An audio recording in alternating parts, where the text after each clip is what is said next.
one of storytelling events like tonight, I met another storyteller. We talked after the show, exchanged phone numbers.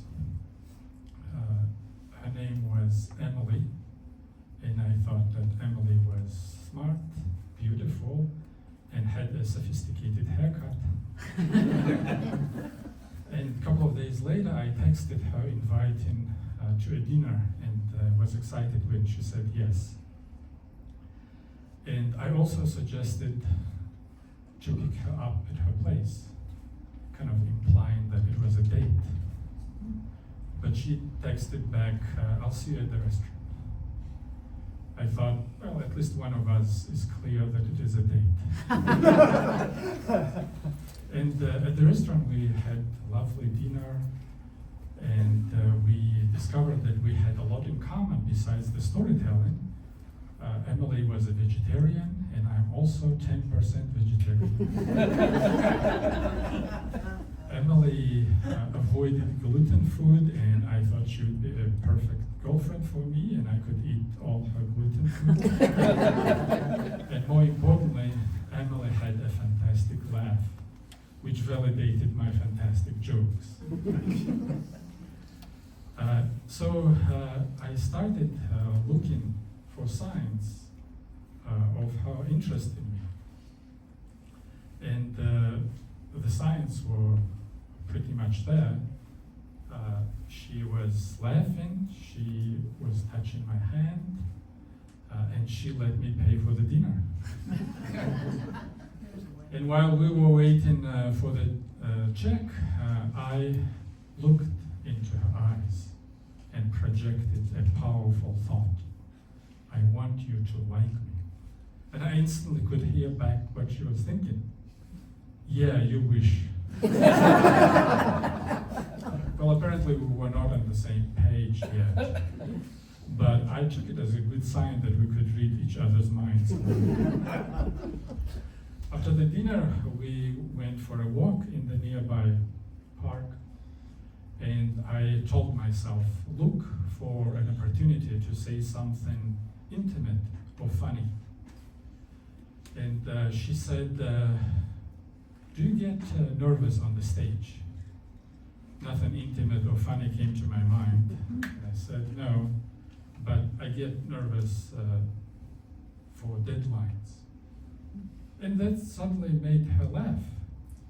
She said, dead lions?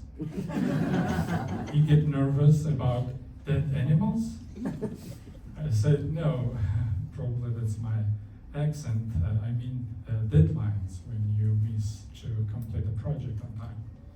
This time we both laughed. And then I thought that maybe it would be my second chance, and it arrived pretty quickly when she said, you'll probably make a story of this funny misunderstanding. And I mysteriously said, a good story needs more than just a misunderstanding. Like what, she said? I don't know, I said, like a kiss. And she said, I think that's a bad idea. That was not the answer I was looking for.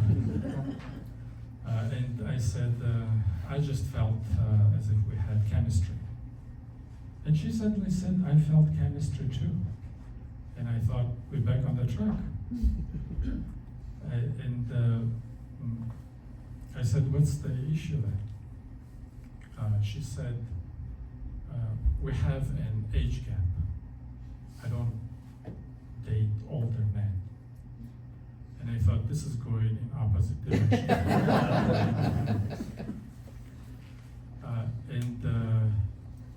I said, is there any other issues besides age gap? Not really, she said. By the way, how old are you? I said, I'm 49. It was 5 years ago. And she said, oh, as if she thought that I'm older. And said, well, I'm not going to ask how old you are. I can tell you, she said, when you will be an old man in your late 90s, I'll still be a hot chick in my early 90s. That sounded as intimate and funny as it gets. And I said, well, since the age issue is out of the way, can I kiss you now? She nodded and stepped forward and closed her eyes. Long story short, we kissed. And then during the happily ever after, we dated for about a year and then moved in together. Emily was the first American partner I had, and she taught me how to be a real American man. Put the toilet seat down, put the dishes in the dishwasher, and put an engagement ring on her finger.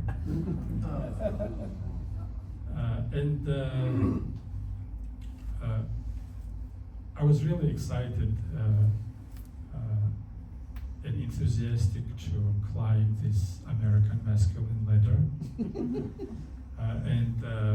She generously would give me men points after every completed step. And I thought it's a pretty good deal. Though my friends explained that men points is American women's positive reinforcement system to groom the future groom. I really liked how Emily was an intellectual and she would fall asleep while reading in bed. She also was advanced in emotional intelligence and even had her own therapist. And also, she was delightfully unpredictable and would pick fights over nothing and surprise me. So while I was scoring my men points, our fights started escalating, and Emily suggested couples therapy. The first therapist we went to said, let's start with something you think easily resolvable, and would improve your relationship. Actually, I said, Emily likes reading in bed and often falls asleep and forgets to turn off the lamp. And I wake up in the middle of the night with light shining in my face. So that's one problem. I feel like I haven't had a good sleep since we moved in together. And I thought that the therapist would suggest a compromise, like move the lamp or put in a dimmer light, but instead he said, do you think you'd be able to get used to the light? That's what he said. So back at home, I suggested to move the lamp.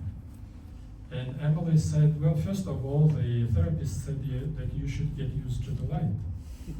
And second, I feel like you're trying to control me. We kept fighting over the stupid lamp, and I thought, wait a minute, if we can't resolve such a simple issue as a lamp, I don't think we have a future together.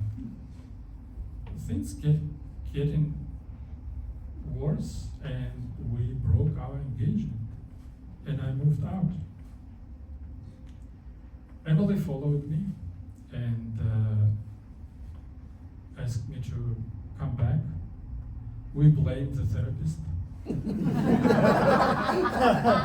And we looked for another counsel. But as we telling this second therapist about our issue, he suddenly started laughing. He said, "You fighting over a lamp? That doesn't make sense." I said, "It might seem funny to you, but we broke our engagement over it."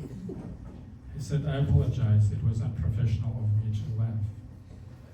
But I thought, he doesn't understand our problem and probably won't be able to help us. And I walked out of there. And then Emily suggested her personal therapist, Barbara. I thought this is gonna be even worse. But I decided to give it a try. And as soon as we walked into Barbara's office, she said, I've already heard Emily's side of the story. Tell me yours. Great, I thought, this is a trap. But I still told her about how our engagement and our disengagement and the lamp. And suddenly Barbara turned toward Emily and said, Emily, this man really loves you and cares about you. And that worked. Apparently, Emily trusted her therapist that much. So she asked me to move back in with her, and as I walked into the bedroom, I was happy to see that there was no lamp on the nightstand. She had got rid of it. And we were happy again. We started making wedding plans. And I really appreciated how Emily made a lot of effort to save our relationship. So as a thank you, on Christmas, I bought her another lamp. Just like the one that she got rid of.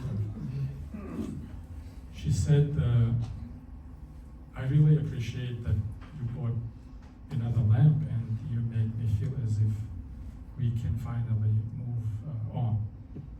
I said, I don't want you to feel controlled. So I found a perfect spot for the lamp in the living room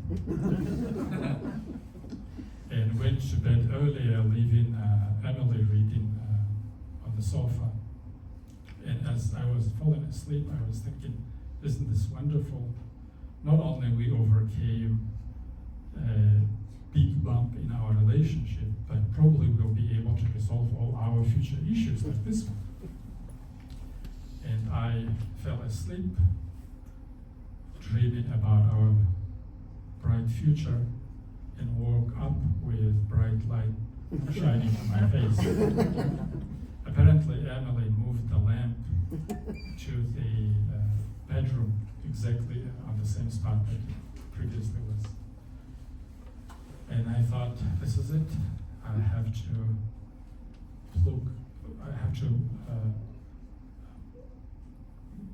get the plug off this relationship and get the hell out of here. Lights out. So 2 years later, I'm still single, and I'd like to think that I will have meaningful relationship because I'm not asking for much. Just don't shine bright light. The light might be out in my bedroom, but it's still on in my heart.